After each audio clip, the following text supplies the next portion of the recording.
राधा नमस्ते। लिखना एक बात होती है, लेकिन उसको सामने से व्यक्त करना कुछ और ही होता है। और मेरे लिए पहली बार है। तो मैं लेखक परिवार से हूँ, पिताजी मेरे लेखक थे, कोई बहुत मशहूर या जाने वाले नहीं, लेकिन हमारे लिए वो सबसे बड़े लेखक थे। तो सबसे पहले मैं ये कहना चाहूंगी कि मेरे लिए लेखन क्या है।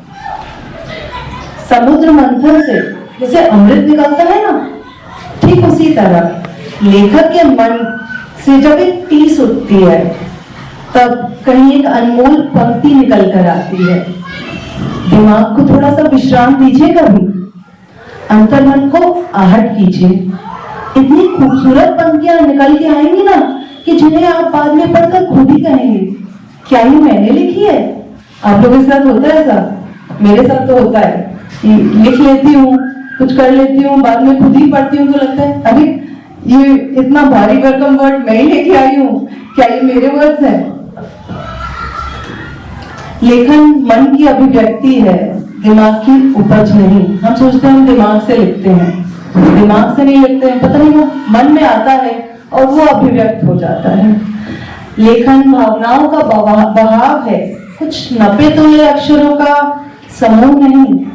लेखन बिल्कुल इश्क जैसा है, कभी चाहते रहो तो भी नहीं होता, लेकिन कभी यूं ही हो जाता है। लेखन में अकेले कोने में छिप कर बैठना और बैठे रहना पूरी दुनिया के आनंद से बहुत ज्यादा है। मेरे मन का चिरचोर है लेखन, एक अनकहा सा शोर है लेखन, दिल की हिलोर है लेखन, खुशियों की डोर है लेखन। और अब एक मैंने जैसे कहा मेरे पिताजी लेखक थे और मेरे लिए वही सबसे बड़े लेखक हैं। तो एक कविता, क्योंकि मेरा पहली बार है कि मैं किसी मंच पे भी माइक पर बोल रही हूँ, तो मेरी ये कविता उनके लिए। मेरे पिताजी की अब नहीं रहे, तो इस हिसाब से आप सुनिएगा इसे। सब कहते हैं पापा हमें छोड़कर चले गए, गलत।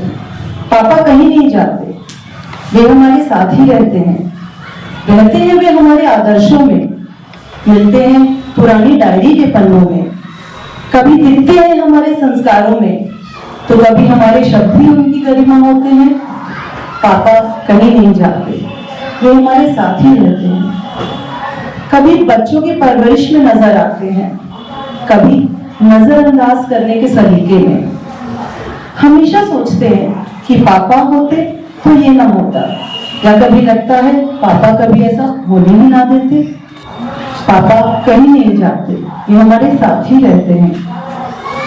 दिखते हैं वो हमारे पुराने एल्बम में, कभी दिखते हैं किसी फेवरेट डिश में, उन फैसलों में झलकते हैं जो हम जीवन में लेते हैं, उस दिनचर्या में दमकते हैं जो हम हर रोज जीते हैं। लेकिन फिर क्यों सब कहते हैं कि पापा हमें छोड़ के चले गए? धन्यवाद।